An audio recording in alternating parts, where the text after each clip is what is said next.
Real flavour news में आपका स्वागत है। मैं हूं साहिदा सुलेमान। नाजरीन, क्या आपने कभी इकबाल मसीह का नाम सुना है? यकीनन नहीं सुना होगा, मगर इस अजीम पाकिस्तानी गुमनाम हीरो के नाम से दुनिया वाकिफ है। यूएनओ हर साल इस नन्हे फरिश्ते के नाम से अवार्ड भी जारी करता है। उसके नाम पर कई किताबें लिखी गई, कई इदारे कायम किए गए। यूरोप की सड़कों पर बने उसके मुजस्समे उसकी अजमत की कहानी खुद बयां करते हैं। मगर अफसोस, कुछ ना मिला तो उसे अपने मुल्क पाकिस्तान से ना मिला। पाकिस्तान ने उसे गुलामी भरी छोटी सी जिंदगी और फिर दर्दनाक मौत के सिवा और कुछ नहीं दिया। इकबाल मसीह, वो नन्हा योद्धा जिसकी जिंदगी महज 600 रुपए के कर्ज से शुरू हुई और फिर अजियतनाक मौत पर खत्म हो गई। उसकी जिंदगी भले ही 13 साल की रही, मगर उसका काम किसी नोबेल पुरस्कार विजेता से कम नहीं। आइए बताते हैं कौन था ये नन्हा फरिश्ता। उम्र बहुत कम, मगर कारनामा इतना बड़ा कि दुनिया ने उसके आगे सर झुका दिया। मात्र 12 साल की उम्र में 3000 से ज्यादा बाल मजदूरों को आजादी दिलाने वाला इकबाल मसीह। हालांकि खुद तो जिंदगी भर गुलाम रहा, मगर दुनिया भर में मजदूरी का शिकार बच्चों की आजाद जिंदगी की अहमियत पूरे आलम को समझा गया। एक क्रांतिकारी की तरह गुलामी के खिलाफ संघर्ष करने वाले इस नन्हे सिपाही का जन्म 1983 में पाकिस्तान के शेखुपुरा में हुआ।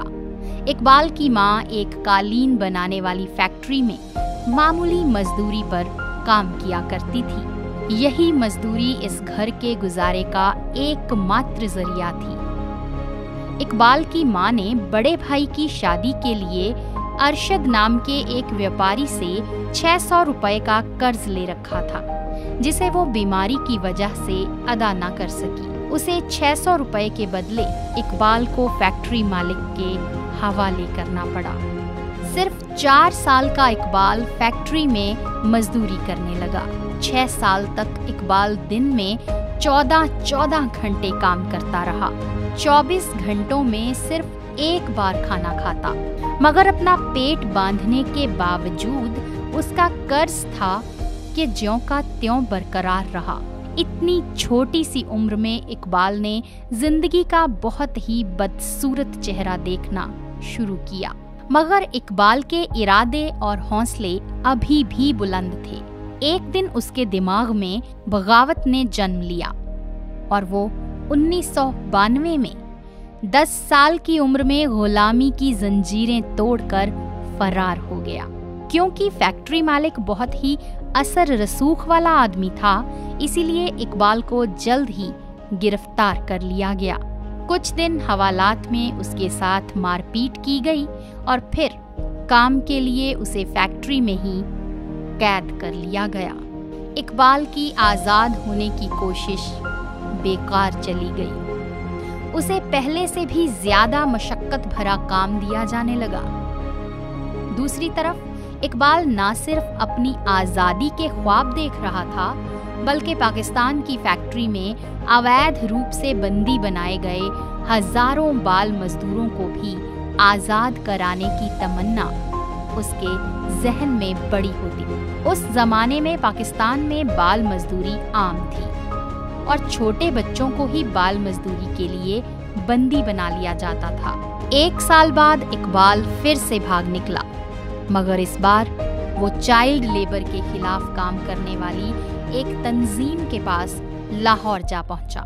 इस तंजीम ने कानूनी लड़ाई लड़कर इकबाल को गुलामी भरी जिंदगी से छुटकारा दिलाया, मगर इकबाल अपनी आजादी तक ही सीमित नहीं था। इस बार वो लाहौर की फैक्ट्रियों से 3000 से ज्यादा बाल मजदूरों को भी सरमाएदारों के चुंगल से छुड़ाने में कामयाब रहा। इकबाल मसीह ने 10 साल की उम्र में बच्चों की आजादी की तहरीक की पहली बुनियाद रखी, जिसका नाम बॉन्डेड लेबर लिबरेशन फ्रंट रखा गया। इकबाल एक लीडर बन चुका था, एक 10 साला लीडर जिसने सरमाएदारों की फैक्ट्रियों और भट्टों वगैरह से हजारों बच्चों को आजाद करवाया और इसी की वजह से सरकार को चाइल्ड लेबर पर पाबंदी लगानी पड़ी। जब इस नन्हे लीडर के कारनामों की चर्चा दुनिया में हुई तो 4 फुट से भी कम ऊंचाई वाले इकबाल की धूम मच गई। 1994 में इकबाल को अमेरिका बुलाया गया और रिबॉक यूथ इन एक्शन के तहत एक चाइल्ड हीरो के अवार्ड से नवाजा गया। इकबाल को 15,000 सालाना अमेरिकी डॉलर की तालीमी स्कॉलरशिप दी गई, जबकि ब्रांडिस यूनिवर्सिटी ने इकबाल को कॉलेज की उम्र तक पहुंचने पर मुफ्त तालीम देने का ऐलान किया। बच्चों के अधिकारों के लिए काम करने वाले आलमी संगठनों ने इस हीरो को पहले स्वीडन और फिर अमेरिका में स्कूल के बच्चों से बातचीत करने के लिए बुलाया, जहां स्थानीय बच्चों ने अपनी जेब खर्च से एक फंड कायम किया जो आज भी पाकिस्तान में बच्चों के 30 स्कूल चला रहा है। इसी दौरान इकबाल ने 2 सालों में 4 साल के बराबर शिक्षा हासिल की, यानी 1 साल में 2 जमातें पास कर लीं। इकबाल अपने हम उम्र बच्चों से बहुत ही छोटा दिखाई देता था, मगर उसकी सोच बहुत बड़ी थी। 1995 में जब इकबाल अमेरिका से वापस अपने गांव रखवावली पहुंचा तो 16 अप्रैल 1995 को जब वो एक जगह साइकिल चला रहा था, तभी कुछ नामालूम लोगों ने गोलियां चलाकर इस नन्हे हीरो की जिंदगी खत्म कर डाली। ये गुनाह किसने किया, ये कोई नहीं जानता। कुछ लोगों का कहना है कि इकबाल को उसी व्यापारी ने मार डाला था जिसके पास वो बचपन में काम किया करता था, जबकि कुछ लोग कहते हैं कि एक स्थानीय किसान को इकबाल की नेकनामी पसंद नहीं थी, लिहाजा उसी ने इकबाल का कत्ल कर दिया। यह भी कहा जाता है कि इकबाल को एक अशरफ नामी शख्स ने मार डाला जो नशे करने का आदी था। इकबाल की मौत की खबर मशहूर अमेरिकी अखबार वॉशिंगटन पोस्ट ने पहले पन्ने पर छापी, जो इस बात का सबूत बनी कि दुनिया इस छोटे हीरो से कितनी वाकिफ और मुतासिर थी। इकबाल की मौत के बाद कनाडा के नौजवानों ने फ्री द चिल्ड्रन नाम के संगठन का गठन किया। इसके साथ ही इकबाल मसीह चिल्ड्रन फाउंडेशन का भी आगाज हुआ, जो जबरी मजदूरी करने वाले बच्चों को शिक्षा की तरफ लाने के लिए काम करती है। कनाडा में आज भी इकबाल मसीह के नाम से चिल्ड्रन राइट्स फंड जारी होता है। 2009 में अमेरिकी कांग्रेस ने सालाना इकबाल मसीह अवार्ड का आगाज किया, जो दुनिया भर में बच्चों के अधिकारों के लिए काम करने वाले हजारों लोगों में से किसी एक को दिया जाता है। 2014 में जब भारतीय नागरिक कैलाश को नोबेल पुरस्कार दिया गया तो उन्होंने भी अपने भाषण में इकबाल मसीह को याद किया।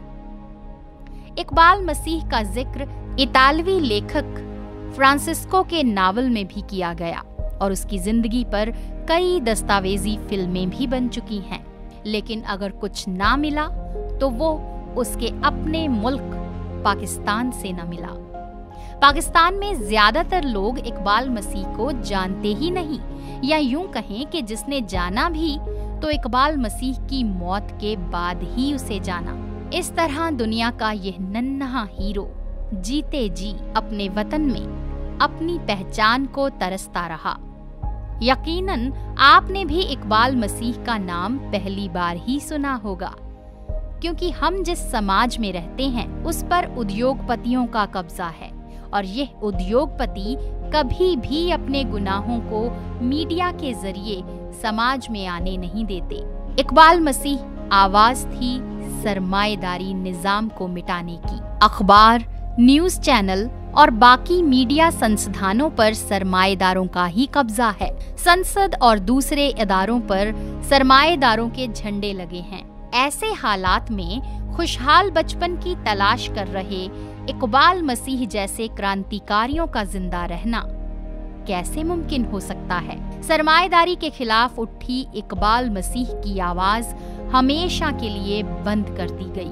हमने न जाने कितने ही इकबाल जैसे बच्चों को खो दिया है और न जाने कब तक आगे भी ये सिलसिला चलता रहेगा। रियल फ्लेवर्स न्यूज की तरफ से इकबाल मसीह को अपनी श्रद्धा भेंट करते हैं और उसके संघर्ष और हिम्मत पर रश्क करते हैं। आप देखते रहिए रियल फ्लेवर्स न्यूज।